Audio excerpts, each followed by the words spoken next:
We're going to be reading Oliver All Alone by Christine Harris.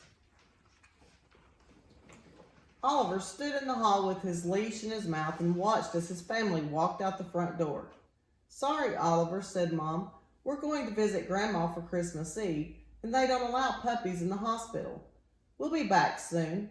Oliver heard the crunch of their footsteps on the snow and the slam of the car door. He dropped his leash on the doormat and whimpered.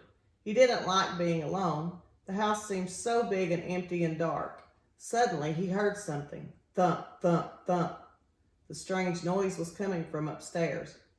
Oliver slung his head back and howled. What could be making that scary sound? Was it a monster? He had to find out. Carrying his favorite toy for comfort, Oliver crept up the stairs. He prowled along the landing with his tummy close to the carpet and peered into Mom and Dad's room. There on the bed sat a bulging, stringy-tailed beast. "Urgh," growled Oliver as fiercely as he could.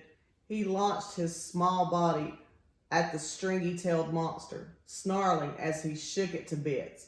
Just when he was feeling very proud of himself, he heard another thump, thump, thump. But now the noise was coming from somewhere else.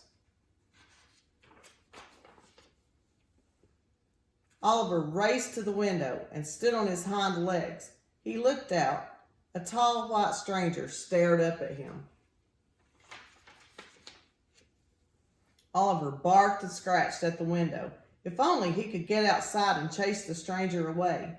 He barked and he barked, but the figure didn't budge. The little dog was making so much noise that he almost didn't hear the thump, thump, thump. This time it was coming from behind him.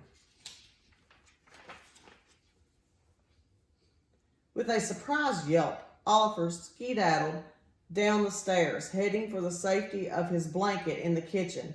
But between him and his bed, a huge lumpy shape crouched on the kitchen table. Before the creature could spring on top of him, Oliver decided to pull it down from the perch. He grabbed one end of the tablecloth and tugged with all his might. The lumpy thing tumbled to the floor. Oliver butted it with his nose, and it felt as cold as ice and as hard as stone. But it smelled good. Thump, thump, thump. The noise interrupted Oliver's inspection. The puppy crept out of the kitchen and into the family room. There, beside the funny tree, was the blinking lights lurking a fat, wrinkled creature. It frowned at Oliver, but didn't move.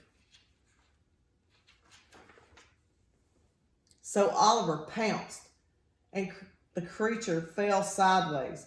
Its mouth opened, and its long, slippery arms wrapped around him. Oliver bit and pulled until he managed to struggle free. Thump, thump, thump. That noise again. Now it was coming from the living room.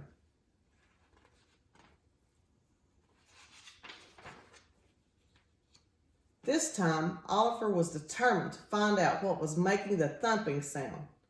Being careful not to alert the intruder, the puppy inched quietly toward the living room door.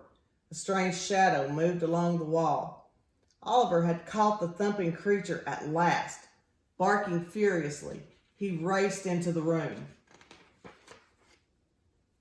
and found a nice smiling man, not a monster at all. "I'm early tonight," said the visitor. "It looked like everyone was out except you. Did they leave you to guard the house?" "Well, you're very brave to come running in like this." Oliver wagged his tail, but felt a little sheepish. The man chuckled and said, "I have a special reward for good dogs like you."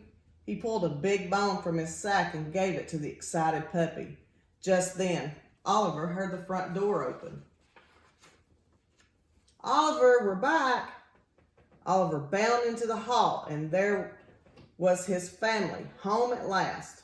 "Why, Oliver," they cried, "who gave you that bone?" But Oliver just thumped his tail on the floor. Thump, thump, thump.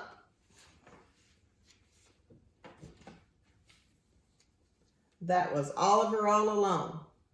Have a good night.